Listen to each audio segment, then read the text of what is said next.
What up, though? Welcome to Whatever It's Live on WoodwardSports.com. I'm easy to my spin reaction. Chris, Nicholas Koloff, and our guy, John Kosko PFF. Fellow, are you a Guardians fan? Are you a Guardians fan? Yeah, we asked. I don't watch much baseball, so like, Good man. You know, I get that. I don't even pay attention. I didn't know what was going on in baseball, and but last night I saw some angry Tigers fans, and I just looked to see what it was, and saw that the Guardians now have the central lead, which is pretty impressive, I guess, because they were 14 games back at some point in the season. So yeah, 16 and a half, I think, was the biggest lead. And yeah, it's like it's basically Atlanta, New England Super Bowl type of situation. I saw that the Guardians were like plus like 10,000 to win the Central or something like 2 weeks ago. So somebody probably made a lot of money. Gross. Sorry. That's gross. I'm sorry. What do you want me to do? You want me to not make some money? What do you want me to do? There you go. John, man, I appreciate you taking the time and joining us. I'm sorry for asking you last minute, but we got your Browns this week. But before we get into that matchup, I got to ask, one of the biggest things Detroit Lions fans were crying about and whining about is a fellow edge rusher alongside Aiden Hutchinson. And fans. A lot of them feel like AQM's been that answer, but I feel like there's some context to these sacks. I feel like some of them are coverage sacks. Like not many quarterbacks are back there for 4 seconds and then, being able for Al-Quadin Muhammad to get to him. I know you look at a lot of defensive line tape. What has been your take on that? I mean, he's been good. His pass rush grade so far this year is an 82.2. He has, 9 total pressures. Obviously, he's helped out by having, a lot of attention go to Aiden Hutchinson, but he's made the most of it, and he's still winning with true pass sets. So he's, when he's, it's an actual true pass set situation, he's winning his one-on-one reps there. But obviously he doesn't get the attention that like Aiden Hutchinson does. But we've graded him pretty well so far, and his pass rush win rate is at 20.8, which is 0.1 better than Aiden Hutchinson. Obviously he doesn't get the double and triple teams, but like I said, like if you're tasked with winning your one-on-ones and you do it, you're going to get graded appropriately, and he's playing well. Let's go. I like to hear that. Yeah, and outside of that, Aiden Hutchinson, the first game of the season, I didn't think he played that great against the Green Bay Packers. There were different scores out there for him, but now we've seen him kind of get his bearings. He's taken a couple hits on that leg. He's really getting into last week against the Ravens. He was everywhere. He was forcing a lot of those sacks that he didn't even get by just getting pressures, getting in the backfield, getting to Lamar Jackson and making him uncomfortable. How have you seen him kind of progress throughout these first couple weeks, trying to get back into that form he was last year before he got hurt, he was the best edge rusher in the league? Yeah, you're exactly right. I think he needed to get his legs back under him, needed to get a feel for being out in the game. Obviously was not real great in week 1, had just two pressures. But he only had 21 pass rush snaps. So it's not like he had a lot of opportunities to showcase what he could do. And then, the last week or week 2 against the Bears, he was a lot better. He had 7 pressures and then 9 against the Ravens. But the quality of wins were significantly better against the Ravens than they had been the first 2 weeks. So 84.3 grade there. Still doesn't look like back to his self from last year, but he's slowly getting there, I think. And he's clearly one of the best pass rushers in the NFL. He might not be like Myles Garrett tier or something like that, and I don't think there is really anybody in the NFL at that level, but he's doing really well, I think, in terms of getting back from that leg injury. And as you return from an injury like that, you need a little bit of time. Yeah, we're gonna talk about Myles Garrett shortly too. That guy, I mean, my God, it's. He's so insane. good. I don't know what to say. He's just insane. Insane, dude. But real quick before we get to that, because how I initially found you was your cornerback rankings a few years back. We had you on here and to pick your brain on that one. Terran Arnold. He's been having some bad moments. I don't know. You ranked the cornerbacks 2 weeks ago or leading into the Baltimore game. What does the tape look like that to you? Is it truly a situation where he's kind of on an island and you're just going to get beat sometimes, or is he consistently losing these reps? He hasn't been great this year so far. I mean, I don't think there's any way to kind of like sugarcoat it at all for him. He is getting targeted a lot. He has 22 targets on the season. And has given up 13 catches, which is, it's about a 59%, completion rate, but the best cornerbacks in the NFL kind of are at 50% or lower. Just the two forced incompletions this year, giving up 10 first downs. So he's been struggling, and I think I think he has the talent to get there. But maybe don't put him on the island like you're talking about. He's a guy that might need a little bit more help, and maybe not stress him, early on in his career like he's been so far. Because I know the Lions like to run a lot of man coverage, and they put him on those islands. But sometimes guys, it takes them a little bit to get up to speed. And so far, he's not been great in the NFL, since entering the league last year. So maybe they should do some things to help him out and not always put him on man coverage constantly.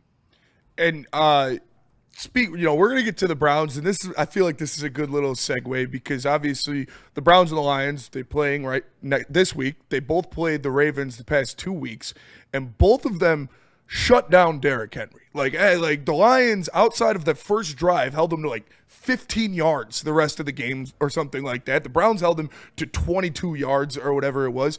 Is that something that they're doing specifically, or is that just the Ravens' offensive line is terrible? I would say it's something that those two teams are doing specifically. The Browns defense has been phenomenal to start the season, and they've been battle tested. You're talking about the three of the best offenses in the NFL that they've faced, and in the Bengals, which, the Bengals don't have much of a running attack, but they obviously have a great passing attack when Burrow was in there. The Ravens, which we know they're just multifaceted, and then last week against the Packers, who looked unbeatable to start the season and all of a sudden came crashing back down based on, what we saw in that Browns game. So they're stopping the run better than any team in the NFL right now. They have the highest run defense grade. And then I think they're third in EPA per rush allowed in the NFL. The Lions are doing a great job as well. They've done a lot of work of, beefing up that defensive line, the linebackers, and in this, they have two of the best safeties in the NFL. And a lot of your run stuffing happens because of those safeties that are there, and they have a good scheme. So I think from a defensive standpoint, they've built their defense from the inside out. And they're doing a really good job stuffing the run. I think the Ravens, if you're able to stop the Ravens running attack, it does make them one-dimensional. And obviously Lamar Jackson can make you, pay at any point in the game. But if you're able to stop that run, it does help out. And these two teams are doing it some of the best in the NFL. Yeah, speaking of that, I know my Lions, they're 8.5-point favorites. But after seeing what you guys did too, the Ravens ultimately scored a lot of points, but we guys did the Packers. And just knowing, we got a younger interior offensive line. Mason Graham looked phenomenal last time out. Where are you at, though? Let's start with that matchup, actually. Tate Ratledge and Mason Graham. What matchup on that line? We also got Myles Garrett versus Penei Sewell. What's got you juice for this matchup on the offensive line, defensive line?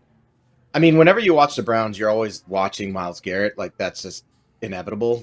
The guy gets triple teamed and he's still defeating blocks and making sacks and getting pressure on the quarterback. It's really phenomenal, actually, to just to watch him. It's insane. But it really is insane. I think that viral clip that went around where the left tackle got beat so quickly he starts screaming "Jordan, run!" Jordan, run! It's so funny.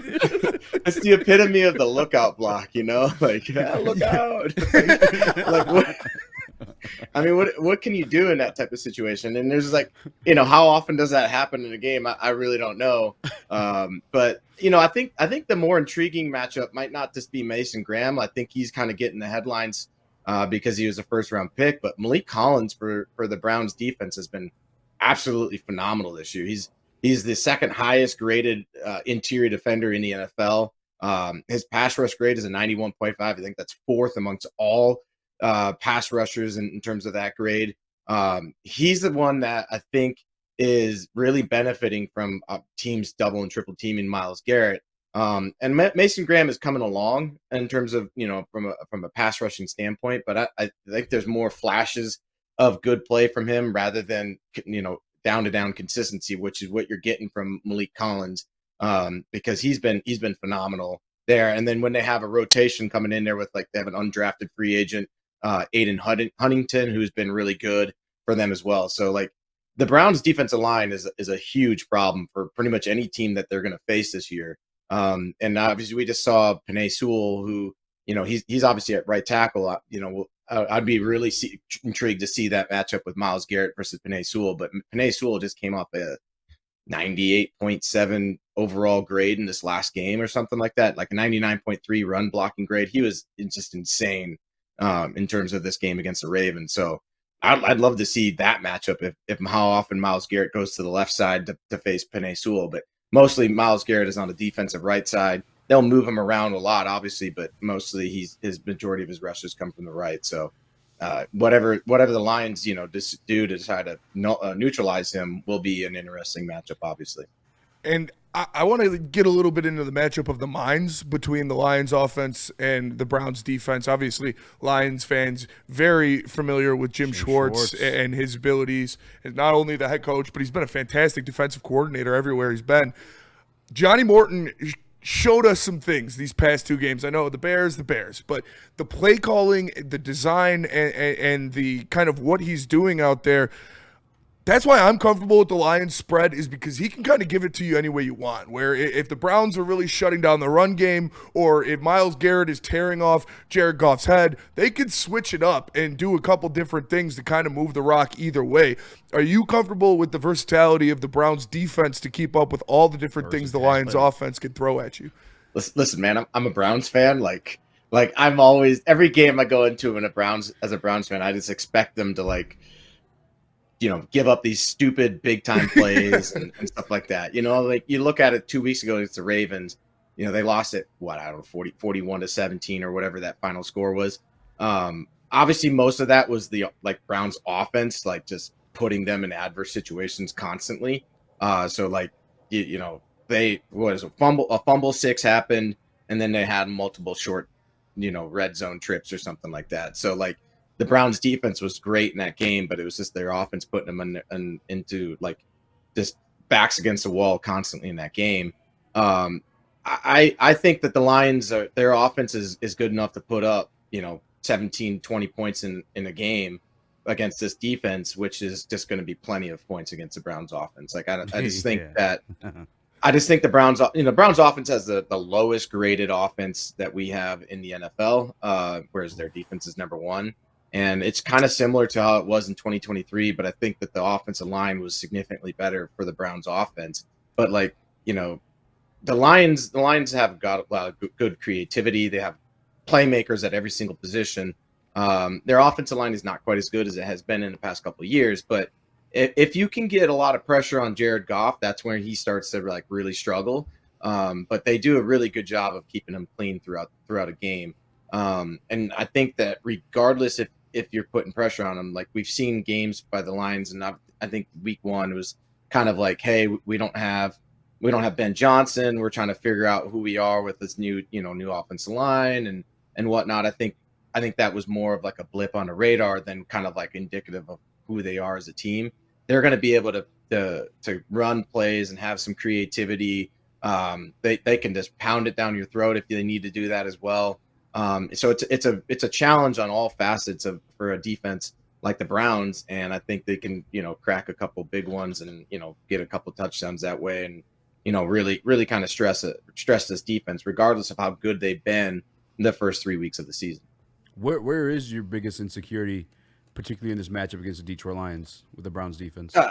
The secondary, basically. If Denzel Ward is a stud, obviously we know that he's susceptible to missing tackles. So if he's having to make more than his fair share of tackles, that's an issue. But I mean, Greg Newsome's a good player, but if he's tested enough, he's going to give up a couple of big ones, and then the rest of that secondary outside of basically Denzel Ward, they tend to struggle in terms of man coverage, or just maybe they're prone to a bust or two in coverage as well. So they're not great on the back end compared to their front end. And the reason why they're so good is because of that front seven is just phenomenal.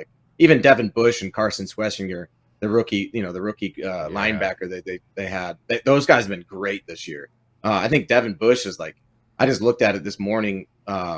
We have an advanced coverage grade, which is kind of looking at not just when you were targeted, but how well you do and just executing your assignment, preventing separation and stuff like that. He's been the number one linebacker in the NFL in that aspect. Where they struggle is the cornerbacks and safeties, where they're much further down the list on that. Swessinger, I liked him coming out. I think he went to the perfect spot with the Browns. That defensive line in front of him, he's allowed to just run around like his hair's on Browns fire. had a great draft this year. Well, yeah, they just swindled the Jaguars, really too. has been. You got Swessinger and Mason, and then you got another first next year. And you got Judkins and Fannin, too. And look at Travis Hunter right now. Yeah. He's not doing nothing. Yeah. I think, everybody was like criticizing Andrew Berry for that first round where they, obviously traded back, got Mason Graham, gave up on, Abdul Carter or, Travis Hunter, depending on whatever you want to do there. I'm always of the opinion that, like, if you can get an extra first round pick, like, you do that, because you just never know with these guys, right? Like, obviously Travis Hunter was a special talent. He can play both sides of the ball, but is he going to be able to do that at an elite level on both sides of the ball? I don't know. Like, right. We just don't know. Same thing with like just any position player that you take in the first round. I think the more swings at the plate that you can take, the better. And that's what the Browns did. And so I, was, thinking back on it, like in hindsight, should they have maybe taken, Armand Membo or an offensive tackle there based on how the issues that they have on their offensive line? Maybe, but like you can't argue the process in terms of what they did in terms of getting an extra first round pick, because I mean, the Jaguars are 2-1. I think they're 2-1, right? But like, they don't look great to me. Then they've had a pretty easy schedule for the start of the season. So I think you're probably going to have just having an extra first round pick is great. And I think it's going to be a top 15, pick or whatever. And that's going to be obviously. I loved what the Browns did because Mason Graham was one of my favorite prospects in the draft overall. Harold Fannin was my number one tight end in the draft, and I love Judkins too. So I thought it was amazing. Yeah, you guys got Fannin too. Yeah. And then Dylan Sampson was like really good in week 1.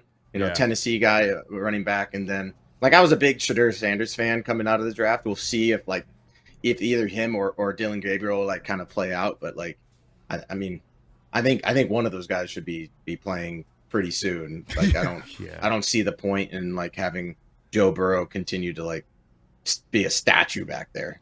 But old-fashioned throwback of pocket passers in this matchup. Joe Flacco, Jared Goff, probably the two least mobile players here. I think Flacco had like a 30-yard run 2 years ago, or like last year, or something like that. If he did, I don't remember. I don't know if you've watched him this year, but he doesn't look like he's got much on his feet anymore. That is for sure. Well, speaking of the rookies, our guy Nick has a question about Quinshon Judkins. Yeah, coming off his brightest game of his young career, what are your expectations going into Ford Field, the Browns offensive line against the Detroit Lions defensive line? Because we've held lead backs this season to under 66 total yards, and that's Jacobs, Swift, and Henry. All were under that number in terms of rushing yards. What are your expectations for Judkins in his third game in the NFL? Yeah, the Browns, we were talking about the offensive line for the Browns. It's a problem for them, and they're also starting like 2 backup tackles in this game. DeJuan Jones went down. We'll see if Jack Conklin comes back for this game, but I mean, it's looking like they're going to have 2 backup offensive tackles, which means they're going to have some struggles there.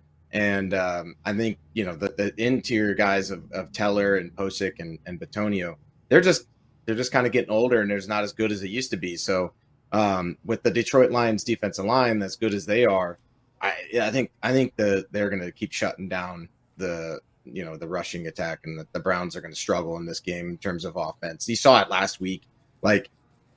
Judkins had like 2 runs basically against the Packers that I think they combined for over 50 yards or something like that. The rest of the game he was just completely shut down. Obviously they scored a touchdown at the end of the game. That was because Jordan Love gifted them a 4-yard drive basically, so they were able to score right there. So I think it's going to be the Lions defense line is going to win this battle, and I would just be surprised if Judkins goes over 60 yards and breaks that streak that the Lions have right now. And not to change the subject completely, I mean it's Lions defense. You talked about Terrion Arnold a little bit and how he was looking. DJ Reed was a guy that Brad Holmes went out there. He signed to bring him in here, replace Carlton Davis, really be that cornerback 1 in this defense. And I thought they got him at a steal for the level of player that he is. He's been pretty damn good. We haven't heard his name much. He's been pretty damn good out there so far. What have you seen out of DJ Reed so far? Obviously, just beginning of the season, but still with the start of his Lions tenure. Yeah, I think the first game was a little bit of a struggle for him. He had his coverage grade there was a 30.5, not good, obviously, but I think he's a guy that I talked about him. I think we talked about him before, where this offseason, he's one of the most consistent cornerbacks in the NFL. He's not going to wow you with a tremendous amount of forced incompletions, but he's always going to be in tight coverage. Generally going to be, just stingy on these guys, not letting them get open and have big gains on you. Last game, he had a 78.9 coverage grade, and he was great. So I think, I think it was one catch for 7 yards, right?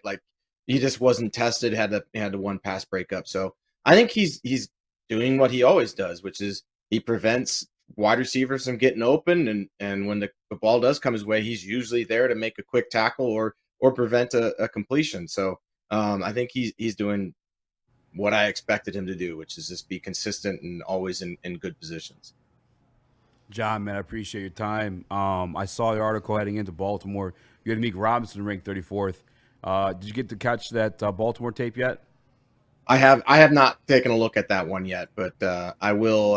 I'll have to take a look at it, and obviously I'll get a really good look at the Lions this weekend because I generally do the Browns games as well early on in the week. But yeah, I haven't taken a look at that one yet.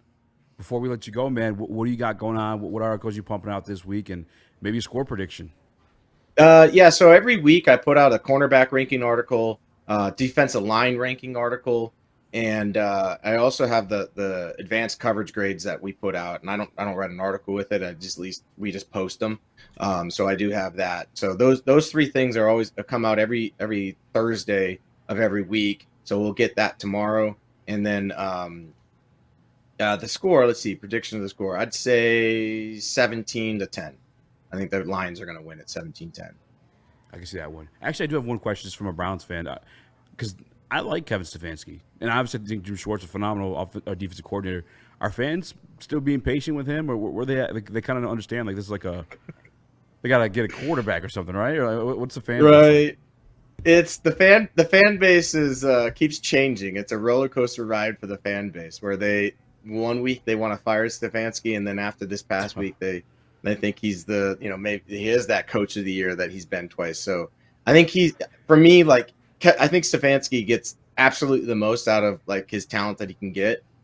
This offense is not talented. I just don't care any way you put it.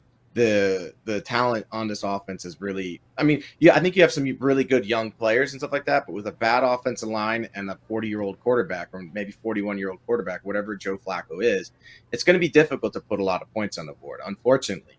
And I think obviously they took a swing on Deshaun Watson several years ago, and obviously that's not panned out, and they got to find their quarterback, but they also need to fix that offensive line. And I think Stefanski has done a really good job of getting this team to be competitive every single week. I think, really you could look at it and it should be 2-1 if it wasn't for a missed field goal in week one. So I think, you give credit to Stefanski of getting the team ready to go every single week.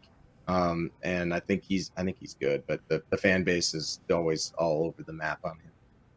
Myles Garrett went Super Saiyan week 1. that was, what do you have, 3 straight, 2 straight? What was that? He had 2. He almost got 3 straight. He was a half inch away from getting 3 in a row. Yeah. He will, when he turns it on, so that Bengals game was interesting because I was watching how often they were double teaming him, and basically every single time they didn't double team him, he either got the sack or had a pressure.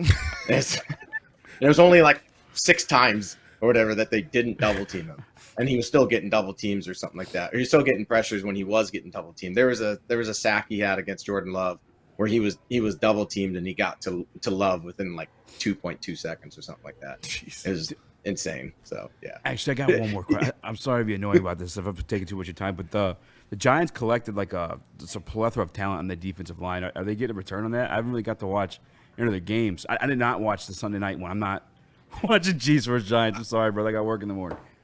No, so the defensive line has been really good, right? They have an insanely talented defensive line. Brian Burns, Dexter Lawrence, and Abdul Carter is a really formidable four-headed monster or three-headed monster. And then I think they still have Kayvon Thibodeau, and he's been good. He's been not great, like he was a first-round pick, and he's not living up to that status, but he's still pretty talented and gets to the quarterback, at a decent rate. But what's troubling for them is that they're not very good offensively, and I think they just benched Russell Wilson for Jackson Dart. So yes, I think that's a smart move. I think you kind of want to see what your first round quarterback can do and just let him play and see if he can do anything. And I think the defense is their secondary is not very strong and their linebackers aren't strong, so they still have a lot of building to do with that team. But that defensive line is really good. And then I promise is the final one. I promise I'll get to this. How does it feel like watching Baker? I mean, these past 2 years, this guy has been out of. So I'm happy for Baker. I was super high on him coming out, right? And you have to love a comeback story like that. You just can't not, right? And I think when the Browns decided to move off of him, I don't disagree with that move. The guy was broken. I think he really was broken. And can you mend that relationship and fix him and rehab him and get him back to what he is now? Obviously that happened, but would that be able to happen in Cleveland? I don't know. I really don't know. And he was traded to the Panthers. He was bad in Carolina, and then he was traded again to the Rams. Obviously, he had the one game where he came back out of nowhere to win that game for them. But outside of that, last drive, he was bad in LA. So for him to turn around his career in Tampa Bay and now be, I think he's probably a top 10 quarterback in the NFL. Kudos to the dude. I think he's got his swagger back. He's got his confidence back. I mean, it's a pretty rare thing for what he was able to do. He looked dead and broken as a quarterback, and now he looks good. I'm just happy for him and, making plays, and, he's still kind of that Brett Favre gunslinger mentality, which is awesome to see now. John, again, I appreciate your time. If there's anything I or our fan base can do to return you for this favor, let me know, man. Awesome. Well, I appreciate it. And it's good to be on with you guys again. Thanks, John. Appreciate you, man. I'll never forget you rocking that Barry jersey. I'll remember that forever. That's right.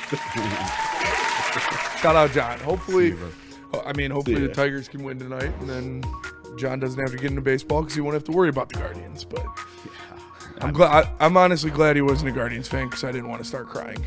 Because if I was a Guardians fan, I got on a Detroit talk show to even talk about the Lions. I know I'd go,